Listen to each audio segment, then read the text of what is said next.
Oi pessoal, professora Ivânia que vos fala, continuando com as aulas de ecologia. Nós vamos começar a dar continuação, na verdade, às aulas de poluição, né, ou alterações ambientais. E nós vamos começar a falar hoje um pouquinho então da poluição da água e do solo. A gente falou mais da poluição do ar, agora nós vamos falar da poluição da água e da poluição do solo. Então é o seguinte, olha só, quem pode poluir a água? Detergentes não biodegradáveis, porque detergentes biodegradáveis, algumas bactérias decompõem a cadeia, então, aí de ácidos graxos. Agora, alguns detergentes não são biodegradáveis. Galera, eles diminuem a oxigenação da água, então, aí, diminui a entrada de luz, diminui a quantidade de fitoplâncton, e isso leva à morte de vários animais. É um tipo de eutrofização que já acontece. Mas aqui, então, pela baixa concentração de oxigênio que a gente vai ter na água, né? Porque ele impede a entrada de luz, impede fotossíntese e também impede que o oxigênio penetre na água. Então, agora, mais um tipo de poluente, o petróleo. Pessoal, quando há um derramamento de petróleo, o petróleo ele forma uma lâmina em cima da água, não entra luz. Se não entra luz, não tem fotossíntese. Aí, então, não vai acontecer fotossíntese, o fitoplâncton não consegue produzir o oxigênio que ele produz, né? Nós já vimos lá atrás que tem o grupo do fitoplâncton, que são os micro seres vivos aí que fazem fotossíntese, né? E agora, olha só, os pequenos seres vivos, né? Nem sempre eles são microscópicos. Galera, agora as aves, se o petróleo grudar na pena da ave, ela não consegue voar, então ela acaba morrendo porque ela não consegue se locomover, vai faltar alimentos. E nos peixes, o petróleo vai se ligar às brânquias. Quando ele se liga nas brânquias dos peixes, eles morrem por asfixia, então aí. Olha só, então o petróleo ele impede a penetração de luz na água, impede toda a cadeia alimentar, porque não tem luz, não tem fotossíntese, bloqueia a cadeia alimentar aquática. Metais pesados. Pessoal, qual o principal exemplo então aí de metais pesados? O mercúrio, bastante usado então aí no estado do Amazonas, no Mato Grosso, principalmente no processo de mineração, na mineração do ouro. E esses metais pesados, eles são tóxicos, eles intoxicam os órgãos dos animais, eles intoxicam as plantas, eles bioacumulam, eles são bioacumulados na cadeia alimentar e eles podem ser mutagênicos, além de tóxicos, eles causam mutação, alteração do material genético, altera o número de cromossomos, altera DNA, então isso é muito sério. Existem vários estudos que comprovam isso sobre os metais pesados. A gente tem um exemplo do minério de ferro, que foi o desastre de Mariana. Mariana, quando houve aquele derramamento, e Brumadinho, quando teve esse derramamento, então essa lama é uma lama tóxica, cheia de minério de ferro, de metais pesados, eles se acumulam na cadeia alimentar. É um exemplo, então, de um desastre ecológico muito grande. Além daquela lama destruir todos os rios, né, porque não consegue mais ter aí essa fotossíntese, essa oxigenação, ela ainda é riquíssima em metais pesados que vão se acumulando e provocando todo esse processo de mutação, de intoxicação dos seres vivos. Galera, desmatamento, retirada das matas, então aí, né, pode ser de floresta, do cerrado. Leva a quê, galera? O desmatamento, ele leva à erosão, né, se a gente deixar esse solo limpo. Mas ainda assim, se for desmatado, para ser substituído pela pecuária, nós vamos ter uma diminuição nítida da fauna e da flora, porque você destrói o habitat natural dos seres vivos. E aí nós vamos ter as alterações climáticas. As vegetações, elas controlam o clima. A gente já falou muito disso quando falamos de bioma. Então, essas alterações climáticas de temperatura, de chuvas, estão diretamente relacionadas às plantas, à evapotranspiração, lá no ciclo da água. A destruição de tudo isso vai acarretando grandes problemas aí de erosão, então, de alterações climáticas, todo esse processo.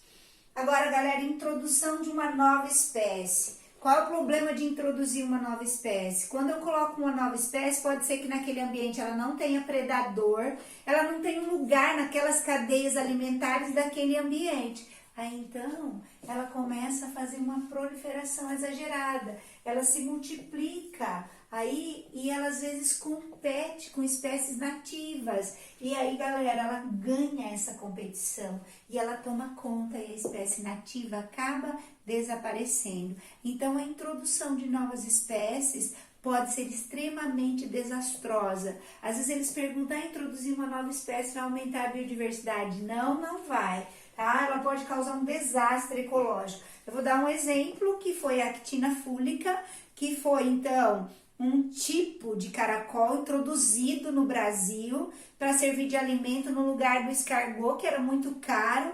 Quando esse animal chegou aqui, ele começou a ser criado em pequenas propriedades, e aí o sabor não era agradável, não deu certo, ele se multiplicou, não tem predador, ele virou uma praga e ele transmite doenças para humanos ainda por cima. Então, galera, quando virem eles chamam caramujo africano, ou caracol africano, na verdade, ele não peguem nas mãos, ele é prejudicial à saúde, dá problemas respiratórios, dá problema no sistema nervoso, né? Sempre que for manipular, usa uma luva ou alguma coisa que cobre as suas mãos, ok? Então, ele, na verdade, ele é uma praga, nem as aves não comem, ele não tem predador, por isso que ele virou uma superpopulação, né? Então, a introdução de novas espécies sempre é bom? Não, na maioria das vezes não é bom.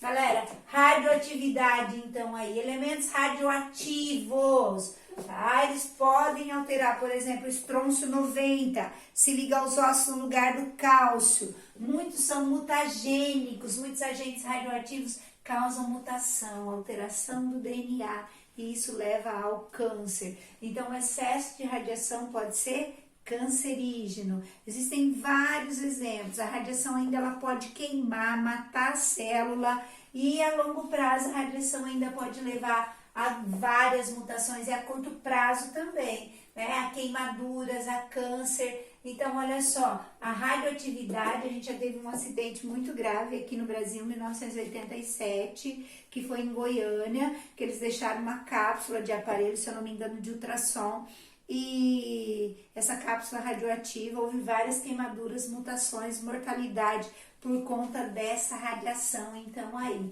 né? Além disso, nós tivemos um acidente em Chernobyl, e nós tivemos também no Japão, quando houve o terremoto do Japão, né, que explodiram os reatores lá de uma usina nuclear. Isso também matou várias pessoas, contaminou a água, contaminou o solo, tá uma área isolada hoje. Então aí, galera, olha só, isso foi em 2011, esse acidente no Japão. A radioatividade, ela é extremamente perigosa. Então aí, olha só, por isso que quando vocês veem alguém fazer um raio-x, o cara vai lá para trás lá e coloca, né, fica atrás de uma parede, põe o colete, e o certo é você também usar o colete para receber o mínimo possível de radiação quando você vai fazer um exame que tem radioatividade. Galera, lixo urbano, então aí, olha só, o lixo urbano, que é o nosso lixo doméstico, ele é, na verdade, um problema seríssimo no planeta inteiro para todas as pessoas, né? O lixo, ele pode ser biodegradável ou não. O que é muito difícil ser feito? A separação do lixo. Aqui no Brasil, em muitos lugares, o lixo é depositado ainda em céu aberto. Em outros lugares, eles fazem, então, aí um depósito de lixo e um aterro sanitário, onde formam uma camada de lixo, depois sobrepõe esse lixo, então, aí com solo, com lâminas. E aí, galera, olha só, qual a melhor maneira? Tudo que puder reciclar para reduzir o lixo urbano.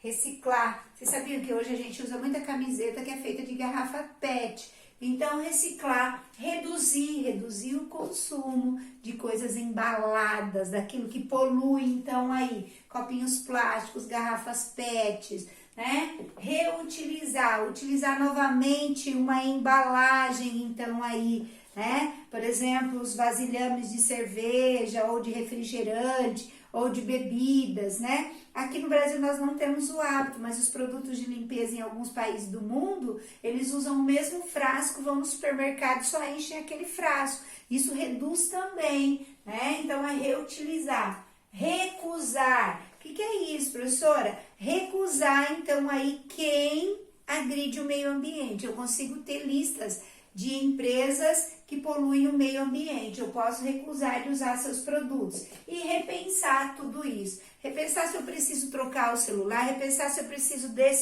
me alimentar desse alimento que tem uma embalagem que pode ser prejudicial ao ambiente. Então, isso é consciência ecológica. O lixo urbano, galera, ele polui os rios, ele está chegando aos mares, está intoxicando as aves que comem lixo, achando que estão comendo alguma coisa aproveitável, e aí elas engolem esse lixo aí, né? Sacolinhas plásticas que matam as tartarugas. Então a gente tem N exemplos que o lixo urbano vai contaminando. Ele forma o chorume quando ele é orgânico, contamina o solo, então aí quando não é decomposto de maneira correta.